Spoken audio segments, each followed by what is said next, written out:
So hello guys, कैसे आप सभी लोग। आज हम पढ़ने जा रहे हैं हमारा मतलब रिवीजन, क्विक रिवीजन। और मतलब हर चीज बताई जाएगी, वन शॉट है ये हमारा। कौन से चैप्टर का? फिजिक्स के चैप्टर का, मैकेनिकल प्रॉपर्टीज ऑफ सॉलिड्स। सो जल्दी से शुरू करते हैं, टाइम को वेस्ट ना करते हुए।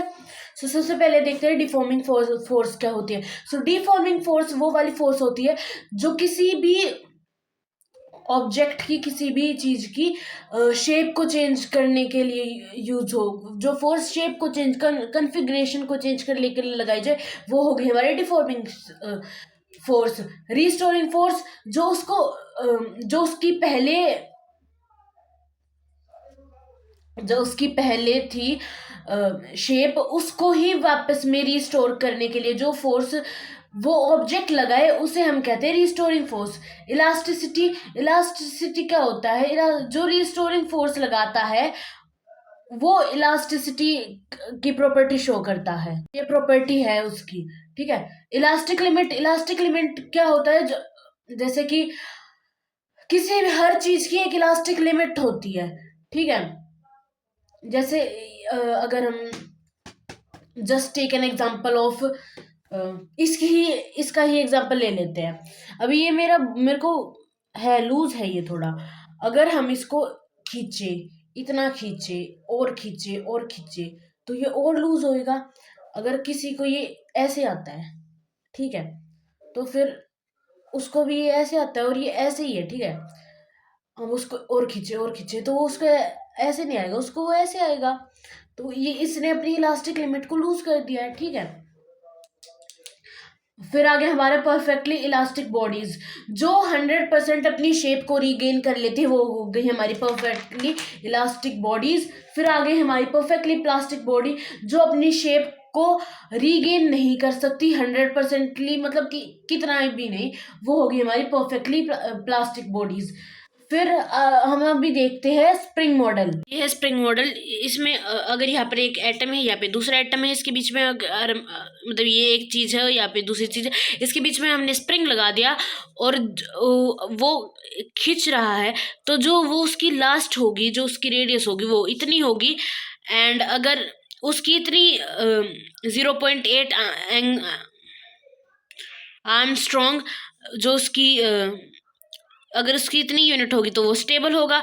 अगर वो उसको हम कंप्रेस करेंगे तो उसका जो बीच का गैप होगा वो हो जाएगा, छोटा होएगा 0.8 से, तो उसमें रिपल्शन होएगी।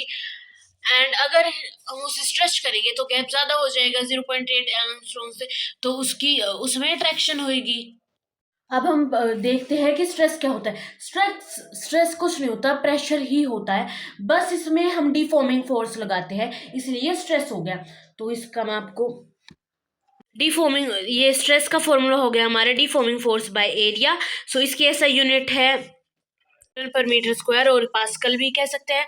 ये एक स्केलर क्वांटिटी है क्योंकि इसमें हमें डायमेंशंस का कोई वो नहीं है। डायमेंशनल फोर्स इसकी, जो डायमेंशन फोर्स लिख दी मैंने यहाँ पे, डायमेंशनल फॉर्मूला इसका ml-1 t-2 होता है। फिर आगे हमारे 4 तरीके के स्ट्रेस। सबसे पहले स्ट्रेस है हमारा टेंसिल स्ट्रेस और लॉन्गिट्यूडनल स्ट्रेस। जो स्ट्रेस किसी भी चीज की लेंथ को इंक्रीज करने में हेल्प करता है, उसे हम कहते हैं टेंसिल स्ट्रेस और लॉन्गिट्यूडिनल स्ट्रेस। फिर आगे हमारे कंप्रेशनल स्ट्रेस। कंप्रेशनल स्ट्रेस वो वाला स्ट्रेस होता है जो किसी भी चीज की लेंथ को कम करने में हेल्प करता है। आगे हमारा हाइड्रोस्टैटिक स्ट्रेस और वॉल्यूमेट्रिक स्ट्रेस। हाइड्रोस्टैटिक स्ट्रेस वो वाला स्ट्रेस होता है जो वॉल्यूम को चेंज करना चाहे। मतलब कि एक ऑब्जेक्ट है, ऑब्जेक्ट, ये एक ऑब्जेक्ट है, ठीक है। अगर इस ऑब्जेक्ट पे हर जगह से, हर साइड से एक फोर्स लग रही है, तो हर साइड से एक यूनिफॉर्म फोर्स लगे, उसका जो वॉल्यूम है वो यूनिफॉर्म हो, ये चीज वॉल्यूमेट्रिक स्ट्रेस ये एश्योर करता है। अगर क्या कहते हैं, चाहे तो वो किसी भी चीज की वॉल्यूम को बढ़ाएगा, चाहे किसी भी चीज की वॉल्यूम को कम करेगा। ठीक है। टेंजेंशियल और शेयरिंग स्ट्रेस। सो टेंजेंशियल और शेयरिंग स्ट्रेस का मतलब होता है किसी भी चीज को टेंजेंशियली ऐसे वो करना। अभी मैं आपको दिखाती हूँ। ये मेरी एक रजिस्टर है, अभी इसका दिखाती हूँ आपको। अभी तो मैंने ये इसको उठा रखा, अगर हम इसे नीचे से कहीं कैसे पेस्ट कर दे, एंड देखो अब इसको हम ऐसे कर रहे हैं, अभी तो ये पूरा नहीं हो रहा, पूरा कैसे होएगा। हाँ, इसमें इसमें दिख रहा है ना, इसको अगर हम ऐसे कर रहे हैं, अभी फोर्स अच्छे से नहीं लग पा रहा, तो ये आगे हो रहा है ना, तो इसको ही टेंजेंशियल स्ट्रेस कहते हैं, ठीक है। फिर आ गया हमारा स्ट्रेन। स्ट्रेन क्या होता है, जैसे अभी कोई सा भी अगर स्ट्रेस लग रहा है तो उसकी डायमेंशन तो चेंज होगी ना, तो उसको निकालने के लिए जो हम यूज करते हैं फॉर्मूला, उसे हम कहते हैं स्ट्रेन। कि क्या कहते हैं, the ratio of change in dimension with respect to original dimension. इसका क्या फॉर्मूला है, strain equals to change in dimension by original dimension. So ये यूनिटलेस क्वांटिटी है और डायमेंशन लेस भी है। अब आगे हमारे types of strain. Longitudinal strain change in length bye original length, so delta L by L, इसको हम ऐसे भी लिख सकते हैं। वॉल्यूमेट्रिक स्ट्रेन, जब वॉल्यूमेट्रिक स्ट्रेन दोनों चीज़ों के लिए काम करता है, मतलब ये दोनों चीज़ों के काम करते हैं। लॉन्गिट्यूडनल स्ट्रेन लेंथ को बढ़ाने के लिए भी, कम करने के लिए भी यही आएगा काम। अगर लेंथ का कोई भी बात होगी तो लॉन्गिट्यूडनल स्ट्रेन ही यूज होगा। Volumetric strain change in volume by original volume. Shear strain और टेंजेंशियल स्ट्रेन, इसका भी ratio of deflection produce per unit length.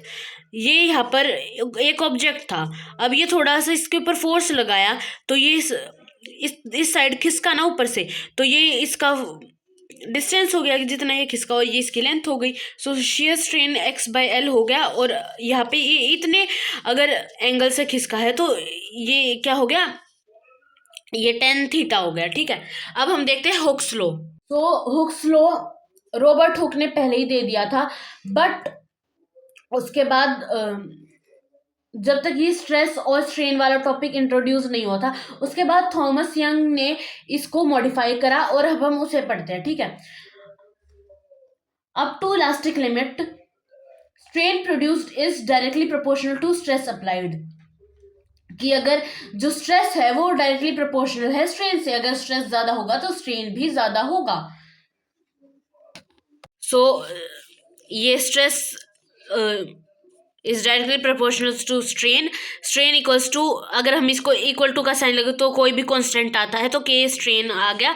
अब के क्या है हमारा, मॉड्यूलस ऑफ इलास्टिसिटी है, इसकी ऐसा यूनिट है न्यूटन पर मीटर स्क्वायर और पास्कल। वॉल्यूम और इसकी जो वैल्यू है वो डिपेंड करती है नेचर ऑफ मटेरियल पे, ठीक है। तो अगर क्या कहते हैं, किसी का भी के ज्यादा होगा, मॉड्यूलस ऑफ इलास्टिसिटी ज्यादा होगी, तो हम उसके ऊपर ज्यादा स्ट्रेस लगाएंगे स्ट्रेन को लाने के लिए, ठीक है। So it means it will be difficult to change the shape, मतलब कि शेप को चेंज करने में अगर के ज्यादा होगा तो शेप को चेंज करने के हमें ज्यादा स्ट्रेस लगाना पड़ेगा। अब आगे हमारा types of modulus of elasticity. Modulus, ratio of longitudinal stress with respect to longitudinal stress. Young's modulus को हम गामा से भी रिप्रेजेंट करते हैं। Longitudinal stress by longitudinal strain, ये इसका फॉर्मूला आ गया, ठीक है। Bulk modulus, ratio of volumetric stress with respect to volumetric strain. Bulk modulus को हम बीटा से रिप्रेजेंट कर सकते हैं, volumetric stress by volumetric strain. So ये इसका आ गया F V by area delta V. अब फिर आ गया हमारा शेयर मॉड्यूलस। शेयर मॉड्यूलस किसके लिए होता है, टेंजेंशियल वाले के लिए, ठीक है ना। Ratio of shear stress with respect to shear strain. So ये इसका फॉर्मूला ये आ गया, इसको हम F by A tan theta B कर लिख सकते हैं। फिर आ गया हमारा stress strain graph. Up to elastic limit के लिए है ये हमारा, अप टू इलास्टिक लिमिट के लिए मतलब कि स्ट्रेस हमारा डायरेक्टली प्रोपोर्शनल है स्ट्रेन से, तो ये एक स्ट्रेट लाइन ग्राफ देगा, ठीक है। और अगर हम इसका स्लोप निकालेंगे तो वो हमारा मॉड्यूलस ऑफ इलास्टिसिटी देगा, और अगर स्लोप ज्यादा होगा तो मॉड्यूलस ऑफ इलास्टिसिटी भी ज्यादा होगी, स्लोप कम होगा तो मॉड्यूलस ऑफ इलास्टिसिटी भी कम होगी। अगर हम जर्नल में देखें, ये ऊपर तक गया, मतलब कि ये गया, तो ए तक तो ये क्या है, हमारा स्ट्रेट लाइन का ग्राफ है। फिर इसमें ए टू बी में क्या आ गया, इलास्टिक लिमिट है ये हमारी, ठीक है। फिर उसके बाद बी टू सी में ये क्या हुआ, ये कन्वर्ट हो गया इलास्टिक टू प्लास्टिक में, ये कन्वर्ट हो रहा है। फिर सी से डी में ये क्या हो गया, ये प्लास्टिक नेचर शो करने लग गया। और जो डी है वो हमारा फ्रैक्चर पॉइंट है, यहाँ पर टूट जाएगा, ठीक है। डक्टाइल क्या होता है, डक्टाइल जो वायर में कन्वर्ट हो सके उसे हम डक्टाइल कह देंगे। ब्रिटल वो होता है जो खींचे तो वो वायर में चेंज ना हो। तो इसका हम ग्राफ देख लेते हैं। हमें इसके डेफिनेशन से देखें तो हैव लार्ज प्लास्टिक रेंज, जिसके पास ज़्यादा प्लास्टिक रेंज होगी वो डक्टाइल होगा, और जिसके पास small value of plastic range होगी वो ब्रिटल होगा। अब हमने प्लास्टिक रेंज कौन सी देखी थी, मतलब कि प्लास्टिक नेचर वाला, ठीक है। प्लास्टिक नेचर कौन सा था हमारा, प्लास्टिक नेचर था हमारा C2D, या फिर हम इसे भी कह सकते हैं, मतलब वो प्लास्टिक नेचर प्रॉपर शो करने लग जाएगी। लेकिन कन्वर्टिंग क्या होगी, कन्वर्टिंग है हमारी B2C। सो इसमें आप देख सकते हो ज्यादा किस में है, ज्यादा है इसमें तो ये डक्टाइल हो गया, और कम है इसमें तो ये ब्रिटल हो गया। इलास्टोमर, इलास्टोमर क्या होते हैं, इलास्टोमर वो होते हैं जिसपे हम स्ट्रेस कम लगाए, जिससे हमें स्ट्रेन ज्यादा मिले। तो इसकी हम डेफिनेशन देख लेते हैं। Substance which can be stretch to large value of strain. अभी हम इसका एक बार वो और देख लेते हैं। ग्राफ में क्या बताया था कि जिसमें स्ट्रेस कम लगे और स्ट्रेन ज्यादा मिले। सो इसमें हम स्ट्रेस तो कम लगा रहे हैं और हमें क्या कहते हैं, स्ट्रेस कम लगा रहे हैं और स्ट्रेन हमें ज्यादा मिल रहा है, ठीक है। और इस पे हम स्ट्रेस ज्यादा लगा और स्ट्रेन कम मिल रहा है, तो ये जो बी वाला हो गया ये हमारा इलास्टोमर हो गया, ए वाला हमारा नॉन इलास्टोमर हो गया। अब हम देखते हैं सम अदर इलास्टिक इफेक्ट। पहले तो हो गया हमारा इलास्टिक आफ्टर इफेक्ट, मतलब कि अगर आप किसी भी चीज पर बैठे हैं, ठीक है, just I will take example, एक मिनट। ये है एक तकिया, ठीक है।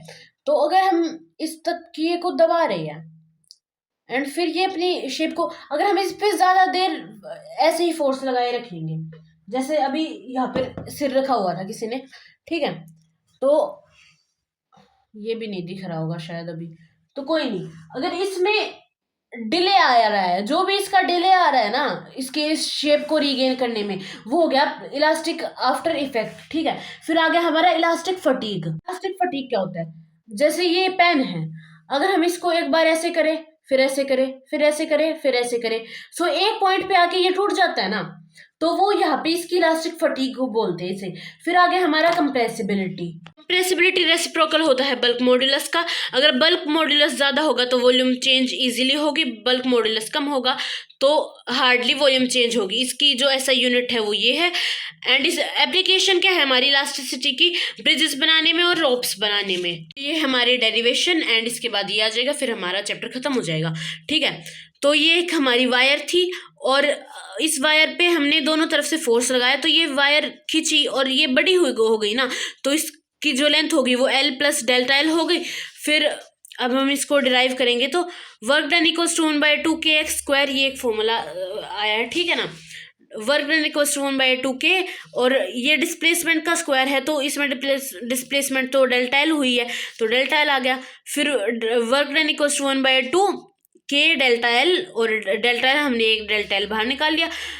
Work done 1/2f delta L, ये k डेल्टा L जो होता है ये फोर्स इक्वल्स टू k, और डिस्प्लेसमेंट भी आ सकता होता है एक फॉर्मूला हमारा, ठीक है। फिर हमें इसे स्ट्रेस और स्ट्रेन की उसमें लाना था, इसलिए हमने इसे मल्टीप्लाई और डिवाइड करा RHS को वॉल्यूम से। तो work done equals to 1/2 force delta L volume by volume.